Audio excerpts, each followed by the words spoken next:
Hi everyone, welcome back. So today we'll be studying about varicose veins. First we'll start with the definition.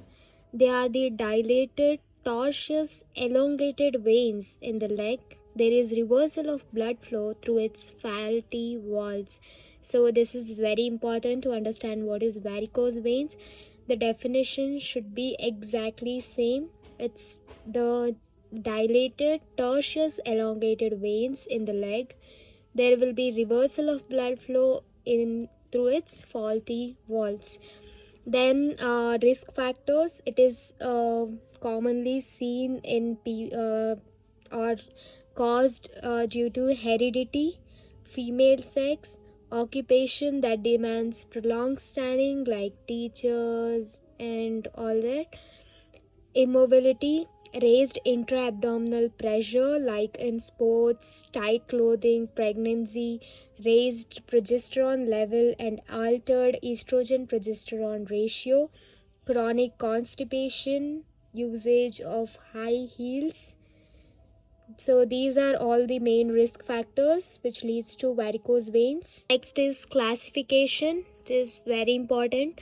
So first it is classified based on specific vein, that is it is caused in long or great saphenous vein varicosity, short or small saphenous vein varicosity, varicose vein due to perforator incompetence. Next it is classified based on size. So thread veins, which is 0.5 to 1 mm in size, they are small varices in the skin, usually around the ankles. So next is reticular veins, which is around 1 to 3 mm in size. It is slightly longer than varices, then threads veins located in subcutaneous or subdermal regions. Next is varicose vein, which is greater than 3 mm or equal to 3 mm in diameter. Then next is combination of any of the above. So next is it is classified based on CAAP. So the C stands for clinical sign.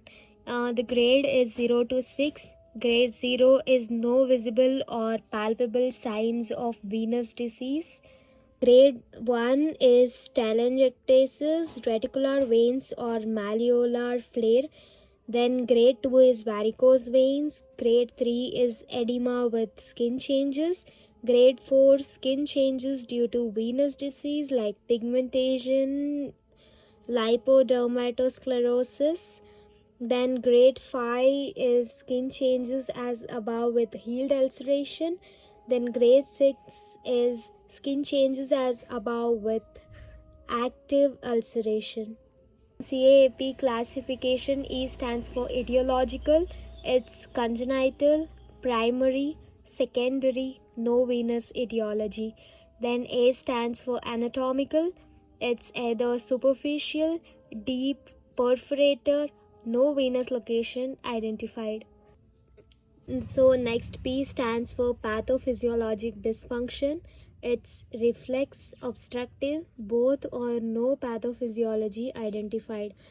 So next etiology in varicose vein. Primary varicosities are due to congenital incompetence or absence of valves, weakness or wasting of muscles, stretching of deep fascia, inheritance, that is FDXC2 gene. Next is secondary varicosities. They are due to recurrent thrombophlebitis, occupational, that is standing for long hours, for example traffic police, guards, etc. Obstruction to venous return like abdominal tumor, retroperitoneal fibrosis, lymphadenopathy, ascites. Then pregnancy due to progesterone hormone, obesity, chronic constipation, AV malformations, congenital or acquired, iliac vein thrombosis, tricuspid valve incompetence. Next we'll be seeing about clinical features in deep vein thrombosis. It is more commonly seen in females, that is 10:1 ratio. Dragging pain or postural discomfort, heaviness in leg, nighttime cramps, usually late night, edema, feet itching, discoloration or ulceration in the feet or painful walk, then edema. Next is signs and symptoms. Visible dilated veins in leg with pain, distress, cramps, feeling of heaviness, pedal edema, pigmentation, dermatitis, ulceration, tenderness, restricted ankle movement, saphenous varix, a large varicosity in groin which becomes visible and prominent on coughing, possible positive cough impulse at the saphenofemoral junction. Next symptoms are discoloration, itching, swollen legs, bruising, swollen blood vessels, etc.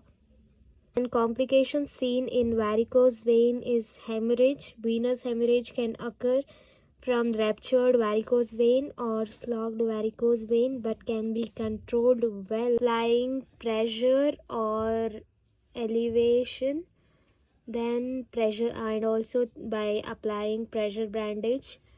Pigmentation and dermatitis, venous ulcer, recurrent thrombophlebitis, clot formation on the superficial system, often at peripheral level, which often get infected, causing fever and tenderness over the spot. So the investigations mainly used are venous Doppler, duplex scan. Treatment, there are 5 types of popular treatments which is given in varicose vein. Next one is elastic compression stockings.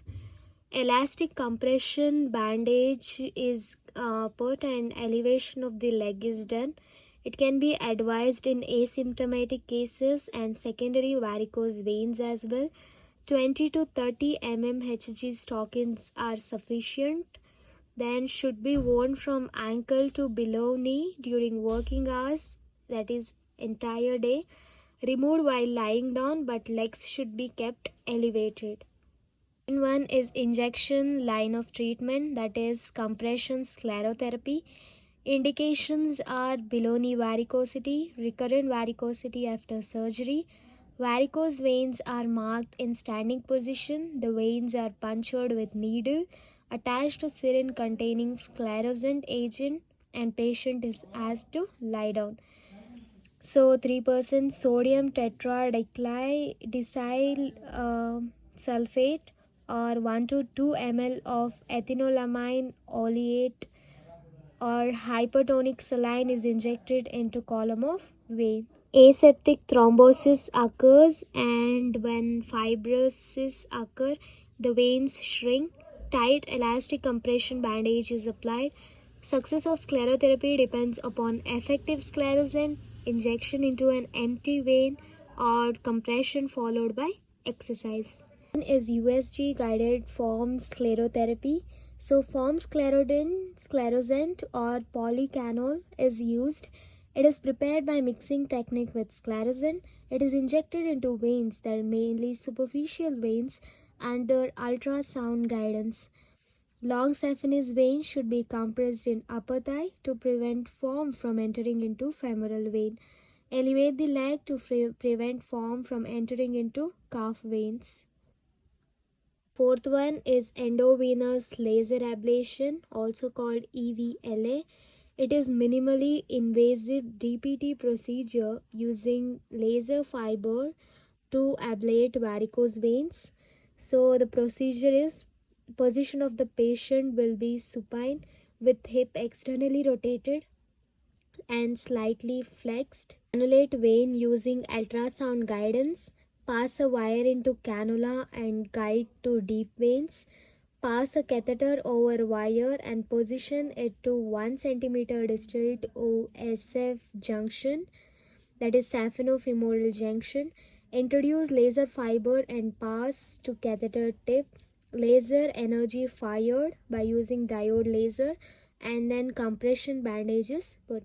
Fifth one is radio frequency ablation, also called RFA.